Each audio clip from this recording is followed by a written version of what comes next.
Hi everyone, welcome to global online. This is Ankita Sood. So paper one preparation में आज हम types of research के important questions आपके लिए लेकर आए हैं। ऑलरेडी प्रीवियस पार्ट में हमने कुछ क्वेश्चंस को डिस्कस किया था। रिमेनिंग कॉन्सेप्ट्स जो हैं वो आज आपके क्लियर हो जाएंगे एंड ज़रूर इसमें से एज इट इज क्वेश्चंस भी आपको एग्जामिनेशन में देखने को मिल सकते हैं। स्टूडेंट्स पेपर वन की बेस्ट प्रिपरेशन के लिए एक कंप्लीट कोर्स हम लेकर आए हैं जिसमें आपको एग्जाम के लेवल के हिसाब से और प्रीवियस ईयर के क्वेश्चन पेपर को एनालाइज करके पढ़ाया जाता है।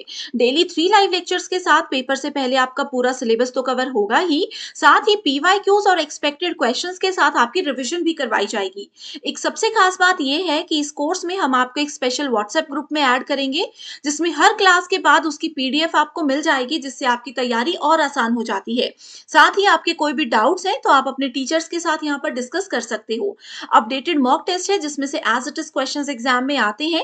एंड इसके लिए न्यू बैच जो स्टार्ट हो रहा है, लिमिटेड पीरियड के लिए ऑफर लेकर आई हूँ, जिसको ज्वाइन करने के लिए इन नंबर्स पर आप व्हाट्सएप के थ्रू कांटेक्ट कर लीजिए। साथ ही स्टूडेंट्स कुछ फ्री वीडियोस अवेलेबल है ग्लोबल ऑनलाइन ऐप में, इसको डाउनलोड कीजिए। स्टोर सेक्शन पर जाकर सर्च बार में लिखना है कोर्स का नाम, दैट इज आसाम स्लेट। जैसे ही आप कंटेंट पर जाओगे आप देखोगे कंप्लीट कोर्स अवेलेबल है, लाइव क्लासेस आपको मिलेंगी, फुल सिलेबस मॉक टेस्ट के साथ साथ यूनिट वाइज प्रैक्टिस सेट भी आपको मिलते हैं जो कि बहुत ही ज्यादा हेल्पफुल है। फर्स्ट क्वेश्चन है, which type of research encourages participants perspective.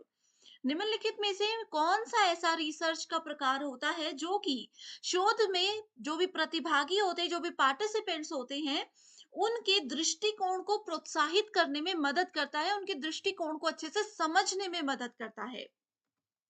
Options है हमारे पास, historical research, experimental research, ethnographic method. So देखो यहाँ पर हिस्टोरिकल रिसर्च क्या होता है, ऐतिहासिक शोध, यानी कि जो चीजें ऑलरेडी हो चुकी हैं, अब जो चीजें हिस्ट्री बन चुकी हैं, जिन चीजों में अभी हम कोई बदलाव नहीं ला सकते, या जो इंसान हमारे सामने अभी है ही नहीं, जो हिस्ट्री बन चुका है, उनके बारे में कुछ भी पढ़ लें, क्या उनके जो प्रतिभागी हैं उनके दृष्टिकोण को हमारा प्रोत्साहित करने का कोई मतलब बनता है? नहीं बनता है, क्योंकि वो लोग अभी है ही नहीं, वो हिस्ट्री बन चुके हैं। तो ये तो गलत ऑप्शन है। एक्सपेरिमेंटल रिसर्च हमेशा एक्सपेरिमेंट करता है, जिस चीज के बारे में हमें पता नहीं होता उसमें कुछ नया प्रयोग करके नया ढूंढने की कोशिश करता है।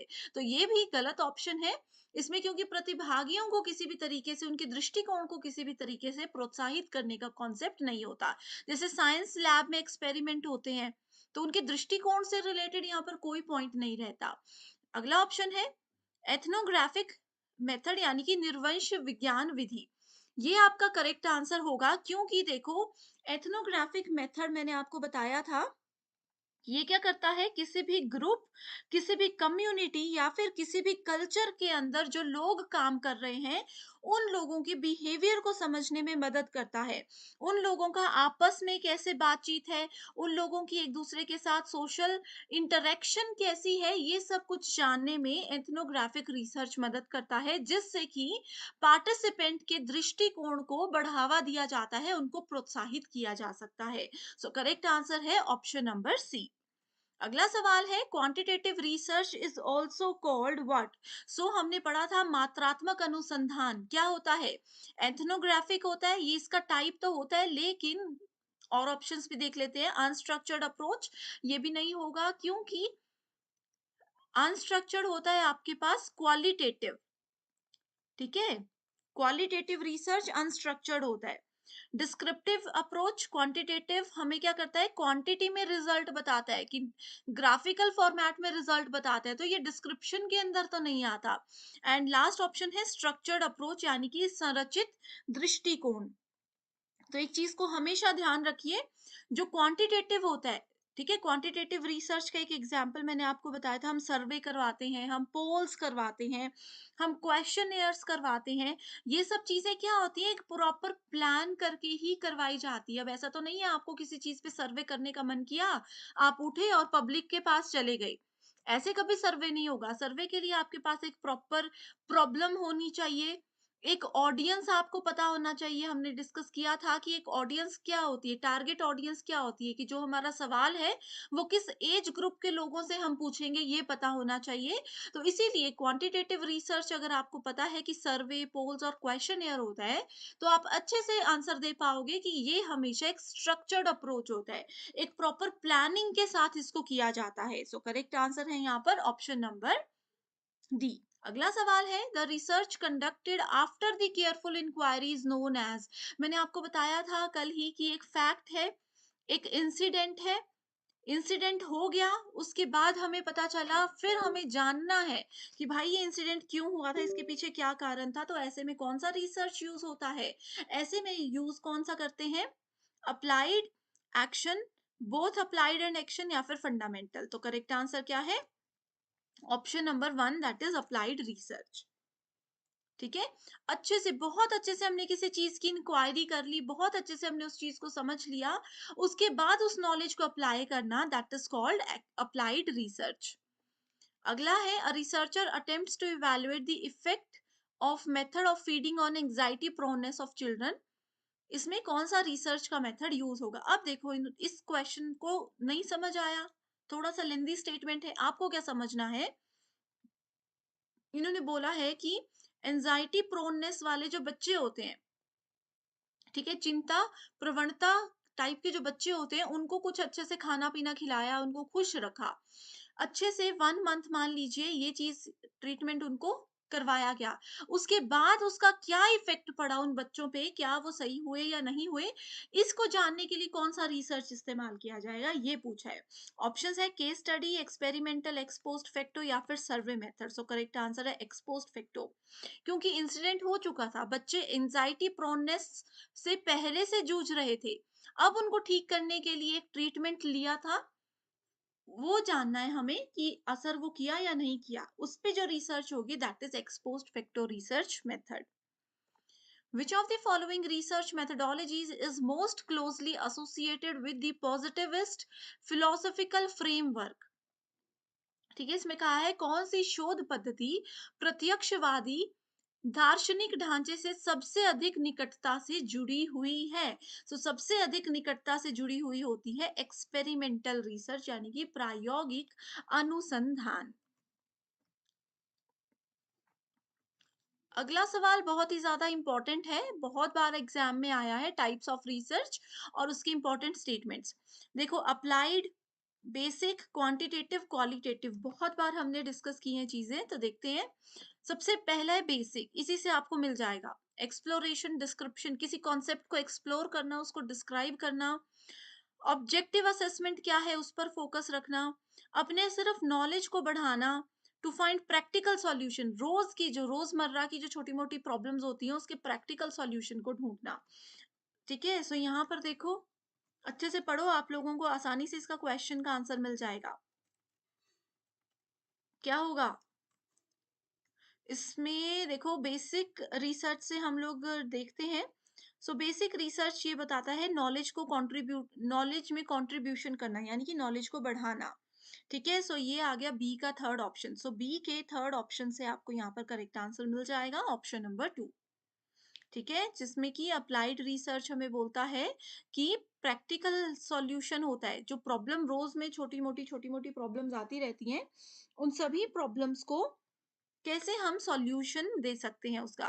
क्वांटिटेटिव हमें बोलता है ऑब्जेक्टिव असेसमेंट के ऊपर काम करना है, एंड क्वालिटेटिव रिसर्च बोलता है कि कैसे हम एक्सप्लोर कर सकते हैं और डिस्क्राइब कर सकते हैं। मैंने आपको बताया था, एक्सप्लोरेटरी रिसर्च और डिस्क्रिप्टिव रिसर्च आपका क्वालिटेटिव के अंदर आता है। तो वो अगर आपको याद होता तो यहाँ से आपको आंसर्स इजीली मिल जाने थे। अगला क्वेश्चन है, in which of the following research paradigms the focus of concern is on interpreting reality in terms of participants perspective. ठीक है, हमें क्या करना है, इसमें बोला है कि एक पार्टिसिपेंट जो शोध के प्रतिभागी हैं, उनके संदर्भ में हमें इंटरप्रेट करना है रियलिटी को। ठीक है, वास्तविकता को हमें यहाँ पर क्या करना है, उसकी व्याख्या करनी है, तो इसमें कौन-सा रिसर्च इस्तेमाल किया जाएगा?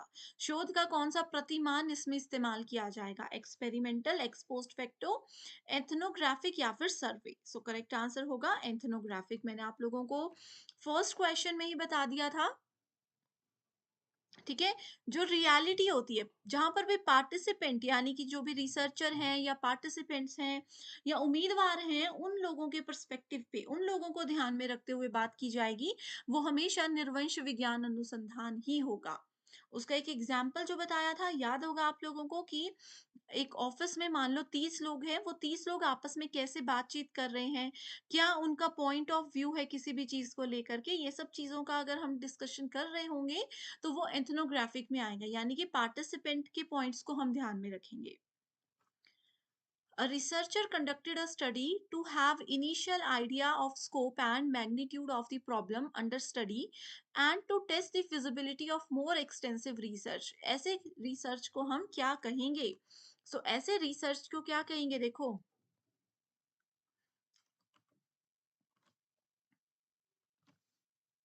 ओके, एक ऐसी रिसर्च, एक रिसर्चर ने देखो एक स्टडी की, जिसमें उनके पास ना एक थोड़ा-सा आइडिया है, रिसर्च का जो प्रॉब्लम है उसका थोड़ा-सा आइडिया है कि इसका क्या स्कोप हो सकता है, क्या प्रॉब्लम हो सकती है, किस लेवल पर ये प्रॉब्लम होगी। तो ऐसे समय में उन्होंने जो रिसर्च किया उसको कहेंगे हम एक्सप्लोरेटरी रिसर्च। एक्सप्लोरेटरी में इनिशियल आइडिया, ये इसका एक ट्रिक था। मैंने आपको पहले भी बताया था कि एक्सप्लोर करना यानी कि जिसमें एक रिसर्चर के पास या तो थोड़ा-सा नॉलेज है या बिल्कुल भी नॉलेज नहीं है प्रॉब्लम के बारे में। तो पहले क्या करते हैं, वो प्रॉब्लम को समझते हैं। इसमें 2 चीज़ें थी, एक इनिशियल आइडिया और प्रॉब्लम अंडर स्टडी, कि वो प्रॉब्लम को भी पढ़ रहे हैं, प्रॉब्लम को भी समझ रहे हैं। इन टर्म से ही आपको मिल जाता answer exploratory study. A non-government organization conducted a study in Gram Panchayat to see the impacts of campaign approach on enrollment and retention of rural elementary school children. एक organisation ने ग्राम पंचायत में एक study की थी, उन्होंने एक कैंपेन रखा था, ठीक है, कि कैसे एलिमेंट्री स्कूल के बच्चे एनरोल होते हैं रूरल एरियाज के, और ये सब चीजों पर कुछ सर्वे हुआ था। तो उन्होंने अब देखा कि उसमें इन्होंने बताना है कि ये कौन-सा एग्ज़ाम्पल है, कौन से रिसर्च का एग्ज़ाम्पल है। Descriptive, field, x post facto, historical research. बहुत आसान है, तुक्का भी लगाते तो आपको पता लग जाता कि ये फील्ड एक्सपेरिमेंट है। यानी कि अब देखो ग्राम पंचायत में या फिर कोई महिला मंडल ग्रुप्स होते हैं, इन सबको इकट्ठा करके कोई नई चीज़ अगर सरकार सिखाती है या फिर इन सब इस तरीके के एग्ज़ाम्पल्स अगर आपको क्वेश्चन में दिखते हैं, तो वो फील्ड एक्सपेरिमेंट ही होते हैं, फील्ड स्टडी ही होती है। ठीक है? तो यहाँ पर यहीं से आपको पता लग जाता कि ग्राम पंचायत आई है, यानी कि पब्लिक इससे जुड़ी हुई है, आम जनता इससे जुड़ी हुई है, और आम जनता जब भी जुड़ती है तो वो फील्ड एक्सपेरिमेंट होने के ही चांसेस होते हैं करेक्ट आंसर में, ठीक है? In which of the following research methods, manipulation and control of variables and randomization of sample are two of the basic requirements? ये क्या है?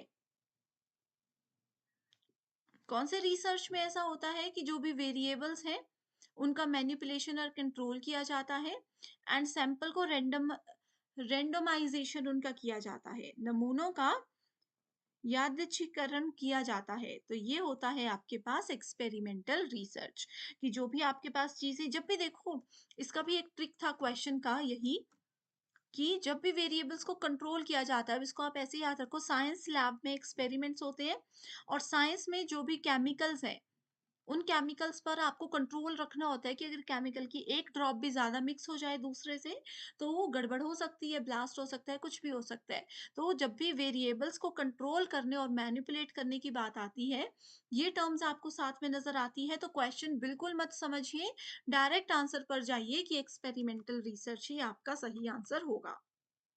ठीक है? सो ये थे आज के मोस्ट इम्पोर्टेंट क्वेश्चंस जो कि ज़रूर अपकमिंग एग्ज़ाम में आएँगे ही। तो आप सभी स्टूडेंट्स को अगर अभी भी कोई सवाल है तो मुझे कमेंट करके पूछ सकते हो, एंड इसी तरीके के सेशंस अगर चाहते हो कि हम कंटिन्यू करें, तो भी आप हमें ज़रूर बताइए। So thank you so much everyone and I wish you all the very best.